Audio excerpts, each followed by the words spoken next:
Are we live yet? What's up, everybody? How's it going? It is Tuesday, August 26th. Man, this month is flying by. I can't believe it's over already. So, all right, let's do this. Here's what we're going to do today. I missed you guys. Can I just say it? I freaking missed you guys. Been too long. Too long. Yes. Remember we missed the audience also. We haven't heard from you guys. We haven't seen you guys. Nobody reaches out. Says, how you doing? Right. Yeah. How's your grandma? I got a couple messages yesterday when we didn't have a show. Did you? People miss us. Yeah. I got 0. So thanks a lot, people. Yeah. Thanks a lot. Now we see how all it of goes. your messages to Corey Connors or go to bumperlabels.net and hit message and send it to the contact form at bumperlabels.net. Yes. All right, man. So what do we got? We got a bunch of stuff. We're talking about packaging that kills. If you don't watch this episode, the next death may be yours. Yeah, I mean, there's a ton of stuff that goes into packaging. I know there's been a couple of recalls. I mean, in the last week, there's been like 5 new brands that have recalls because of mislabeled packaging. It's a big deal. Yeah, the newest one is was it Baby Bell? They put on their container, they put the wrong thing. Mislabeled doesn't mean it's on a label. Did I hear label? No, you can't call it mis-stickered. Exactly. Because they're labeled.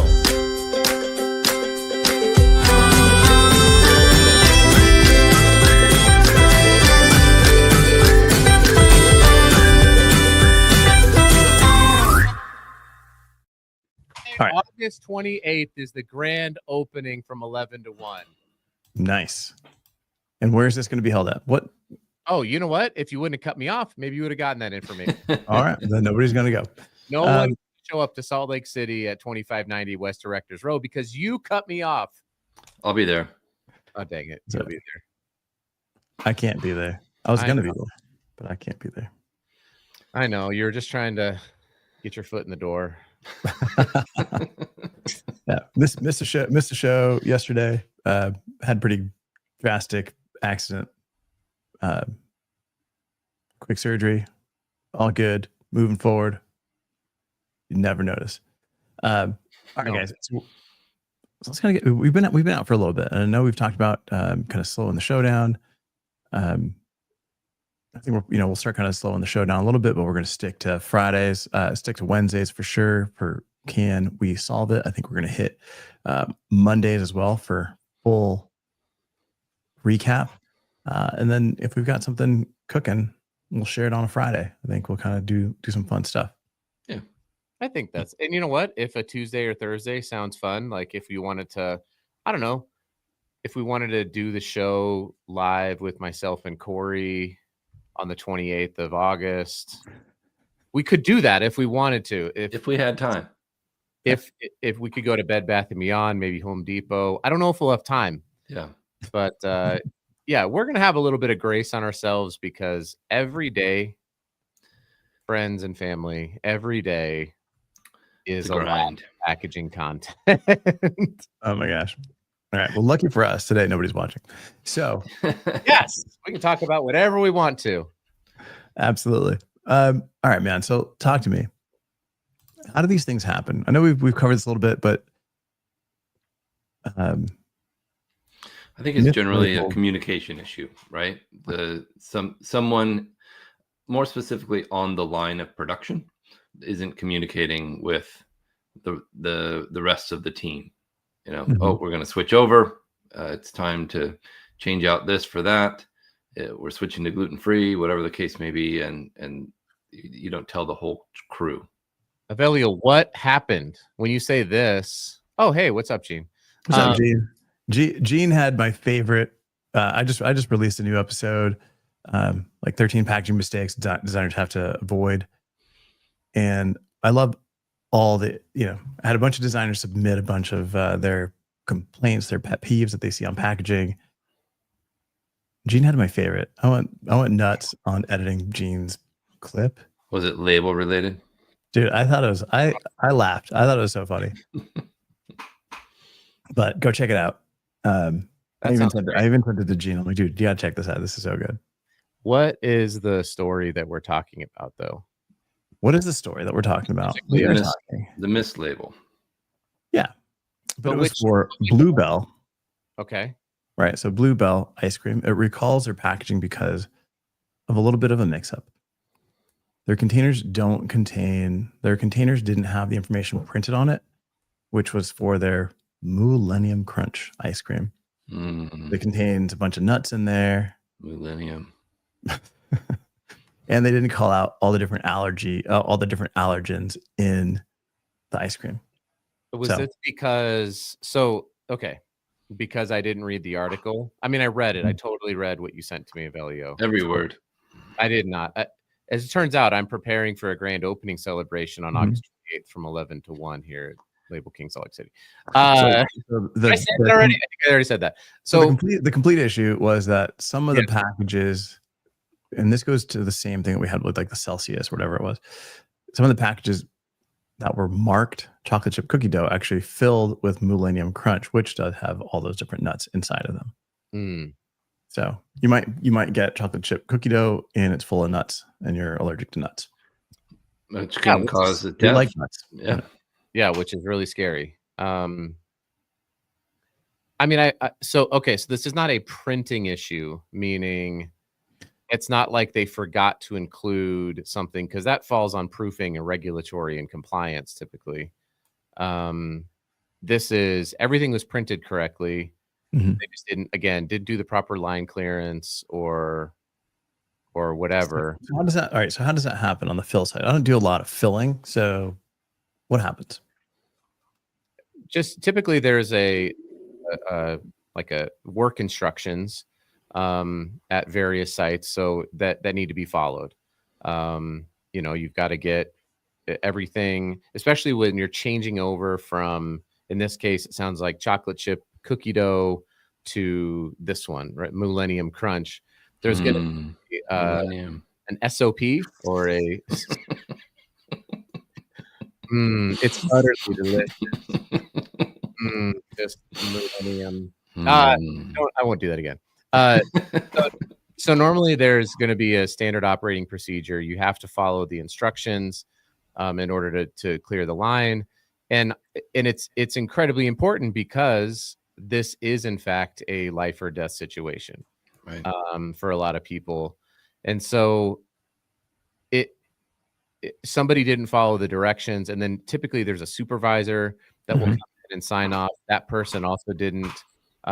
It's actually a little bit unfortunate how often it happens that it's like, well, we just got to get this out the door. We're under a lot of pressure for Kroger to get this order fulfilled, and if we don't, they're going to cancel it. We're going to lose $1 million.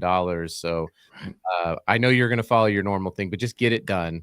It's going to be fine. That's usually what causes the problem. When I worked in production in Weyerhaeuser making boxes, which is where I got my nickname Corrugated, right? You ever heard that story? I haven't told you that. No. Well, I did. I got my nickname there. At every job. Wait, your nickname was Weyerhaeuser. Hold on. Your nickname is Corrugated? I used to work in the box plant making corrugated boxes. And since my first name is Corey, they thought it was hilarious and they called me Corrugated. Oh, they called you Corey Hauser. That's what it was. Both, but Corrugated is more funny, so I stuck with that one. Interesting. Okay, well, continue, please. Go off, King. Every job would have an envelope, including print cards and all of the details, SBS, all the things, all the materials that a press operator would need to check against the actual sample off the press. And at least 2 people would have to sign off on the measurements, on the print, on all the details, the color matches, everything, before you would start the press. Yes. Yeah, but on the refill side, you'd think there'd be something similar, right? You would think so. There definitely is. Chris wants to hear that story one more time. Yeah, I want to get back to this, like, because once upon a time, I was 18 years old. Corey, like, what are you gating? I don't. It doesn't. So, I'm looking at this article in Packaging Digest, and it kind of goes through a bunch of the this year's had a ton of these recalls due to packaging. One of them Really is has. Peak Cocktails. Oh, buddy. That's where Adam got his nickname. Sounds Yeah, that's right. that's how I got my last name. From chugging cocktails. I remember. That was my parents, but no. College is awesome. Yeah. No, but like, all right. So Peak Cocktails, they're non-alcoholic beverages. From the packaging side, it was fine. It was the filling, another filling issue. They were overpressurized. When somebody went to open them, the cans would explode.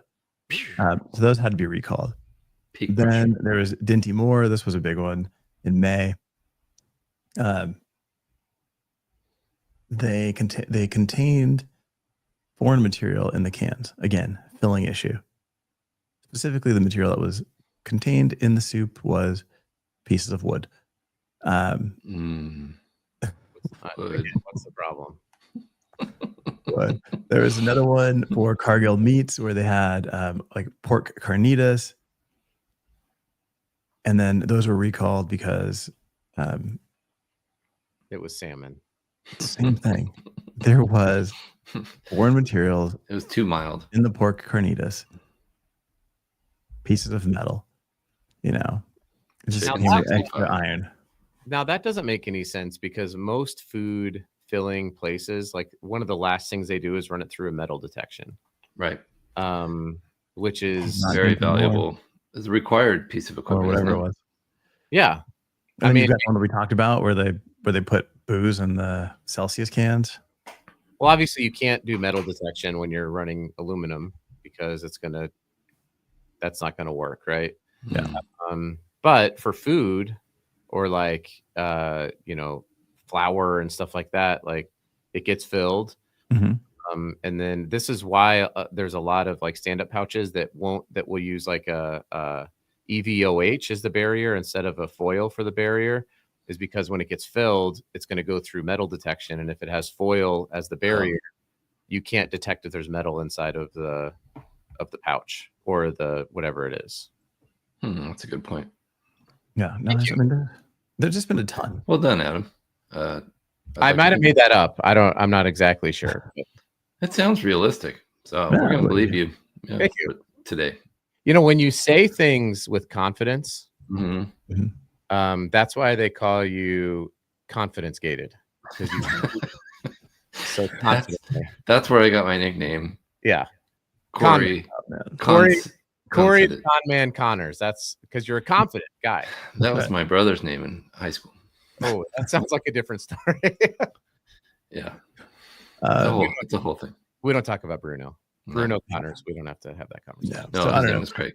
All right. So if you're a startup, if you're a small brand, you can't afford a recall. It can be devastating to your company, to your brand. I mean, you're going to lose a lot of trust on your customers, right? Absolutely. So what's the way that you can avoid some of this stuff, or what are the procedures and steps that you can put in as a small brand? There has to be lots of checks and balances. Either, but Right. what are you going to do? Like ISO certification, there's lots of checks and balances. This is a very big deal to have at least oversight by several people. Did this person sign off? Did this person sign off? Did we get approval from this person?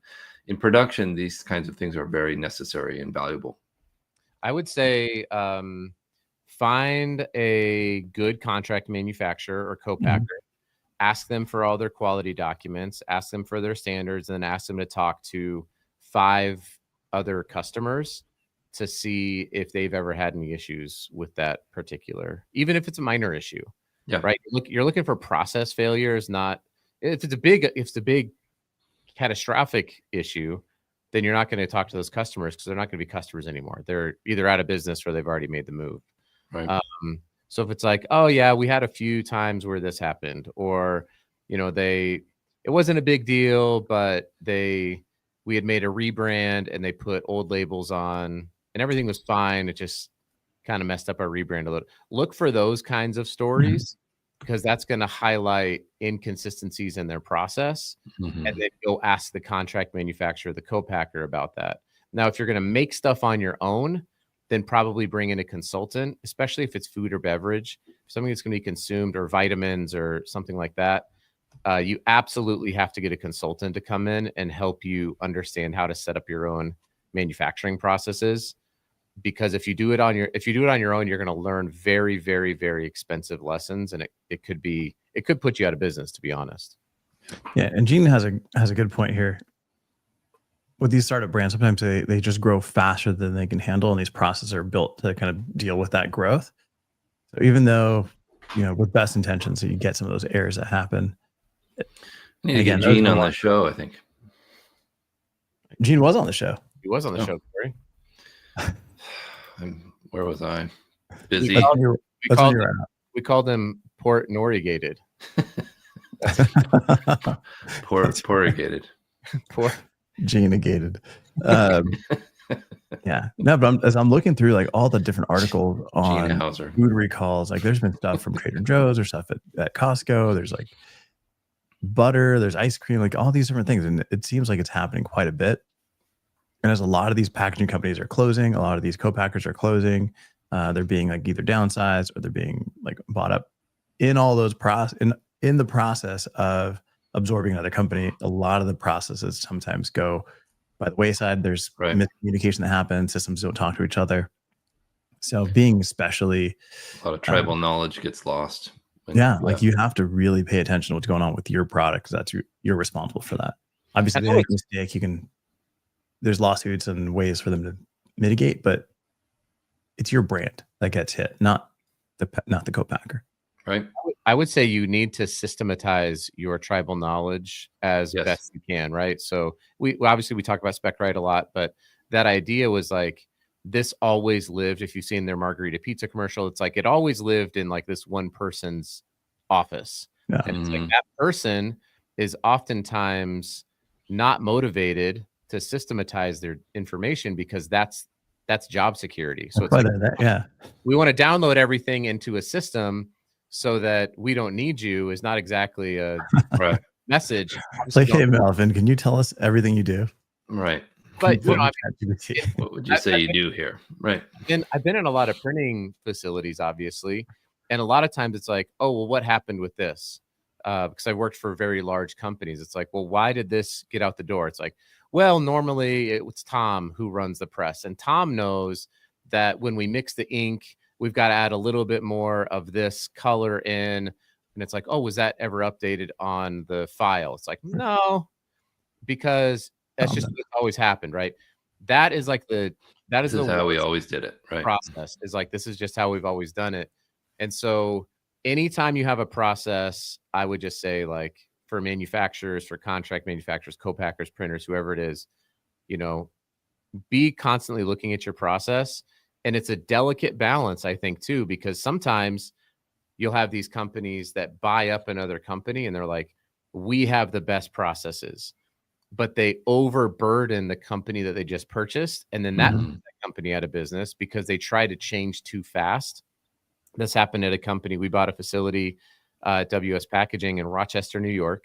And it was a great facility, digital printing facility, very fast, very nimble. And we were like, here's all of our processes. Here's our system. We need to pull you on the system. And they ended up having to close the plant because it was too much change too fast. And it took away a lot of the things that made that facility really profitable and good. And so you can overburden and overprocess something, which is also bad. So it's a delicate balance, I think.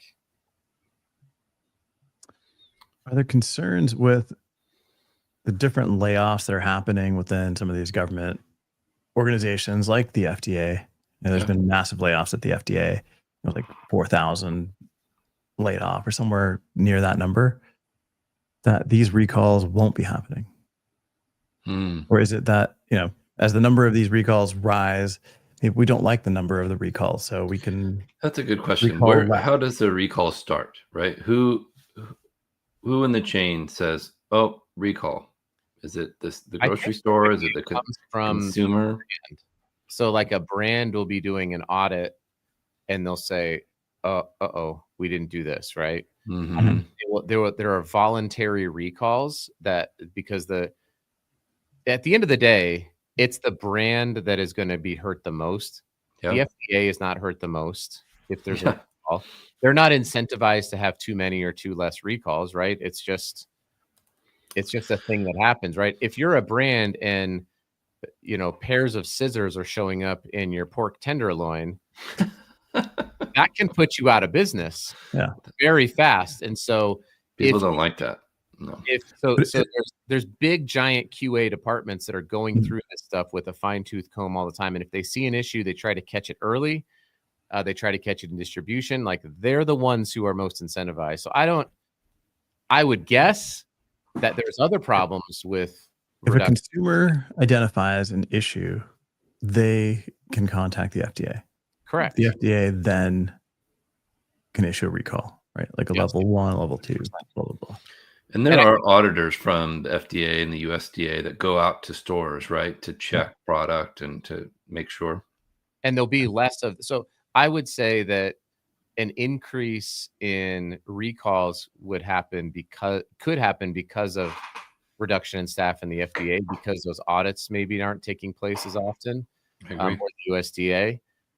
But it's not like, I don't know. Maybe they could say, like, no, we're going to squash some of these problems because we don't want this to look bad. Maybe the current administration could say that. I would say it's unlikely. I'm looking like there's a bread recall on the East Coast because there were shards of glass in the sliced bread. Like, how did that happen? I don't know how that happened.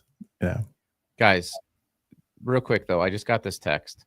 It's Sophia from CML Human Resources team. She noticed my impressive resume. What? And is going to recommend me for a position with a salary, $10,000 per month. It's flexible, remote, part-time, full-time.